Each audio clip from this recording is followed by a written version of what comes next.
As the state begins to open back up, Pocatello's TMX Teal Motocross Park held its grand opening this weekend.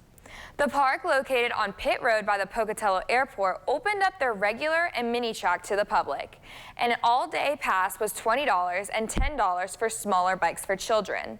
Throughout the day, the park hosted events from raffle gear giveaways to grudge races. The park will open Tuesday from 4 p.m. to dark and Saturdays from 10 a.m. to 6 p.m.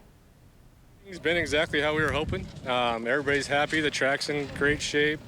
The weather's been nice up until now.